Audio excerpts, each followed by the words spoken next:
जय महादेव। आप सभी का मेरे चैनल पर स्वागत है।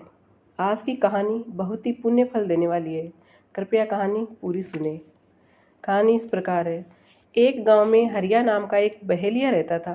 वह गांव में जाल बिछाकर चिड़िया, कबूतर, तोता और अन्य पक्षियों को पकड़ता था। फिर उन्हें पिंजरे में बंद कर लेता था और गांव के बाजार में बेच देता था। हरिया के घर में उसकी पत्नी शोभा भगवान शिव की भक्त थी। वह दिन रात भगवान शिव की पूजा करती थी। शोभा अपने पति के काम से खुश नहीं थी। एक दिन उसने हरिया से कहा, सुनो जी, तुम जिन पक्षियों को पकड़कर बेचते हो, इससे उन्हें कितनी तकलीफ होती होगी। उसकी बात सुनकर हरिया हंसने लगा और उसने कहा, तुम्हें कैसे पता इन्हें तकलीफ होती है? इन्हें बाजार में बेचने से मुझे बहुत अच्छे पैसे मिलते हैं। यह सुनकर शोभा रोने लगी। उसने कहा, आपको शायद यह नहीं पता कि इस भोले बेजुबान पक्षियों की हाय हमें लग रही है। इसी कारण हमारे कोई संतान नहीं है। मैं दिन रात भगवान शिव की पूजा करती हूँ, लेकिन फिर भी हम संतान सुख से वंचित है। तब हरिया ने कहा, मैं ये सब नहीं मानता, तू भी सबके बारे में सोचना छोड़ दे। यह कहकर हरिया पक्षी पकड़ने चल देता है। शाम को हरिया पिंजरे में पक्षियों को लेकर आता है और झोंपड़ी में रख देता है। अगले दिन फिर से हरिया पक्षियों को पकड़ने चला जाता है।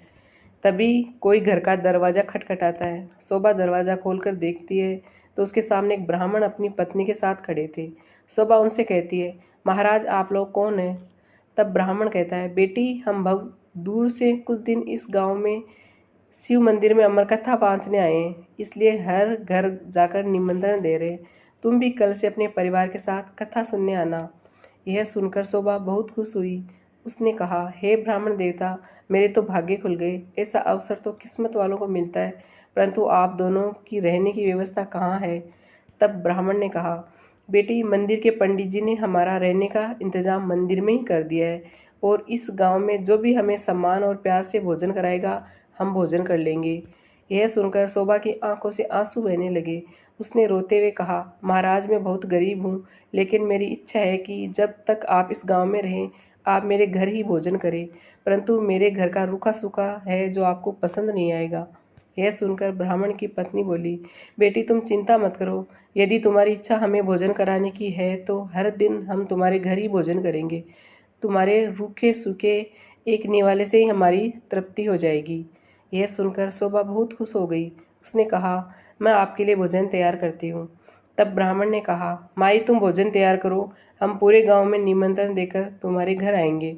यह कहकर दोनों चले जाते हैं। शोभा भोजन तैयार करती है। कुछ समय बीत जाने के बाद दोनों पति पत्नी शोभा के घर भोजन करने आ जाते हैं। जब वे भोजन करने बैठते हैं, तभी ब्राह्मण की नज़र पिंजरे में पक्षियों पर पड़ती है। वे उठ खड़े हो जाते हैं। शोभा उनसे पूछती है, महाराज, क्या मेरे से कोई भूल हो गई? ब्राह्मण ने क्रोधित होते हुए कहा, तुमने इन बेजुबान पक्षियों को पिंजरे में कैद कर रखा है। हम तुम्हारे घर भोजन नहीं कर सकते। तुम भगवान शिव की अमर कथा सुनना चाहती हो और उनके प्रिय कबूतरों को तुमने कैद कर रखा है। यह कहकर वह चल देते हैं। शोभा उनके पैर पकड़ लेती है और कहती है, हे ब्राह्मण देवता, मेरे घर से रुष्ट होकर न जाइए। मैं तो वैसे भी संतान सुख से वंचित हूँ। अगर आप भी बिना भोजन किए चले गए तो हमारा सर्वनाश निश्चित है। यह पक्षी मेरे पति ने पकड़े, मैं अभी इन्हें आज़ाद कर देती हूँ। यह कहकर वह बाहर जाकर सारे पक्षियों को आज़ाद कर देती है। यह देखकर ब्राह्मण पत्नी सहित भोजन करते हैं और शोभा को सौभाग्यवती और पुत्रवती होने का आशीर्वाद देकर चले जाते हैं। शाम को जब हरिया आता है, वह पिंजरा खाली देखकर शोभा से पूछता है। तब शोभा उसे सारी घटना बता देती है। हरिया गुस्से में कहता है, मैं इतनी मेहनत से पक्षी पकड़ कर लाया था और तूने सब उड़ा दिए। आज के बाद किसी को भोजन पर मत बुलाना। तब शोभा कहती है, मैंने तो उन दोनों को 7 दिन का न्योता दे दिया है। अब मैं पीछे नहीं हट सकती। उन्होंने मुझे सौभाग्यवती और पुत्रवती होने का आशीर्वाद दिया है। अमर कथा वाँचने वाले सच्चे ब्राह्मण का आशीर्वाद कभी बेकार नहीं जाता। अगर उन्हें भोजन नहीं कराया और उन्होंने गुस्से में श्राप दे दिया तो हमारा सर्वनाश हो जाएगा। आप केवल 7 दिन तक पक्षियों को मत पकड़ना, बाद में जो चाहे करना। हरिया को हार कर उसकी बात माननी पड़ी। वह बेमन से 7 दिन घर पर ही रहने लगा। हर दिन ब्राह्मण और उसकी पत्नी भोजन करने आते और आने से पहले ही हरिया घर से चला जाता। उसे यह सब पसंद नहीं था। शाम के समय शोभा कथा सुनने जाती। वह हरिया से भी चलने को कहती, लेकिन हरिया मना कर देता था।